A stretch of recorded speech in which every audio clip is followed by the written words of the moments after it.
Welcome to the woman of honour series.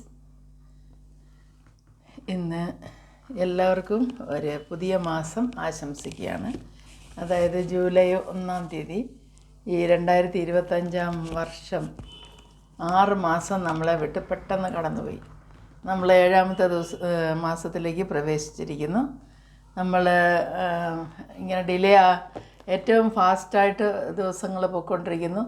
നമ്മളുടെ ആയുസ്സിൻ്റെ ദിവസങ്ങൾ കുറയുന്നു എന്നാണ് അതിൻ്റെ അർത്ഥം. എന്തായാലും നമ്മൾ ഈ ഭൂമിയിൽ ജീവിച്ചിരിക്കുന്ന അത്രയും കാലം നമ്മൾ നന്മ ചെയ്തും സന്തോഷമായിട്ടും നമ്മളുടെ ജീവിതത്തെ മുമ്പോട്ട് കൊണ്ടുപോകണം എന്നാണ് എനിക്ക് എല്ലാവരോടും പറയാനായിട്ടുള്ളത്. നമ്മൾ പല വിഷയങ്ങളും കാണുന്നുണ്ട്, കേൾക്കുന്നുണ്ട്, അതുപോലെ തന്നെ വായിക്കുന്നുണ്ട്. ജൂൺ 26 എന്ന് പറയുന്നത് ഒരു ലഹരി വിരുദ്ധ ദിനമായിട്ട് ഒക്കെയും ആചരിച്ചു. ദേശത്ത് മാത്രമല്ല ലോകത്ത് പല സ്ഥലങ്ങളിലും അങ്ങനെ ലഹരി വിരുദ്ധമായിട്ട് ആചരിക്കുകയും അത് ഒത്തെടുക്കുകയും അങ്ങനെയൊക്കെയും പലരും വലിയൊരു സമൂഹം തന്നെ അതിൻ്റെ പിന്നിൽ പ്രവർത്തിച്ച് ഗവൺമെൻറ്റായിട്ടും സമൂഹങ്ങളായിട്ടൊക്കെ നമ്മൾ ആയിരിക്കുന്ന ഈ ഭൂമിയിൽ നന്മ ചെയ്യുവാനും അതുപോലെ ഈ കെണിയിൽപ്പെട്ടു പോകാതെ, പ്രത്യേകിച്ച് ഡ്രഗ് അഡിക്ഷനിൽ അത് പലതരമായ ഡ്രഗ്സാണ്, പണ്ടത്തെ പോലൊന്നും അല്ലല്ലോ ഇപ്പം.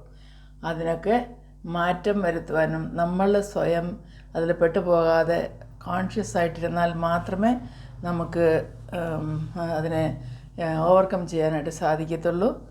അത് എല്ലാവർക്കും അറിയാവുന്ന കാര്യമാണെങ്കിൽ അതിനായിട്ട് നമ്മൾ ശ്രമിക്കണമെന്നാണ് എനിക്ക് പറയാനായിട്ടുള്ളത്. അതേപോലെ ഈ പുതിയ മാസത്തിൽ എല്ലാ ദിവസവും എല്ലാവർക്കും സമാധാനമായിട്ട് സന്തോഷമായിട്ടിരിക്കുവാനായിട്ട് ഞാൻ ആശംസിക്കുന്നു. നമ്മൾ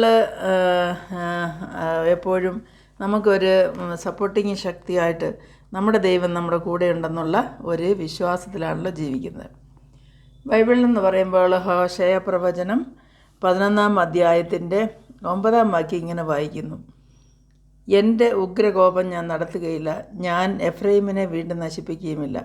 ഞാൻ മനുഷ്യനല്ല, ദൈവമത്രേ, നിൻ്റെ നടുവിൽ പരിശുദ്ധൻ തന്നെ, ഞാൻ ക്രോധത്തോടെ വരികയുമില്ല.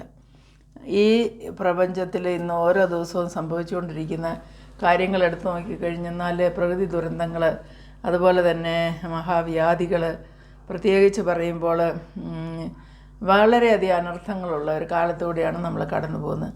എന്നാൽ അതിൻ്റെ എല്ലാം മധ്യത്തിൽ ദൈവം നമ്മോട് കൂടെ ഇരുന്ന് അവൻ പരിശുദ്ധനായിട്ട് നമ്മുടെ മധ്യത്തിലിരിക്കുമ്പോൾ നമ്മളും പരിശുദ്ധരായിട്ട് ജീവിക്കുവാനായിട്ട്, ശുദ്ധിയുള്ളവരായി ജീവിക്കാനായിട്ട് ശ്രമിക്കേണ്ടതാണ്.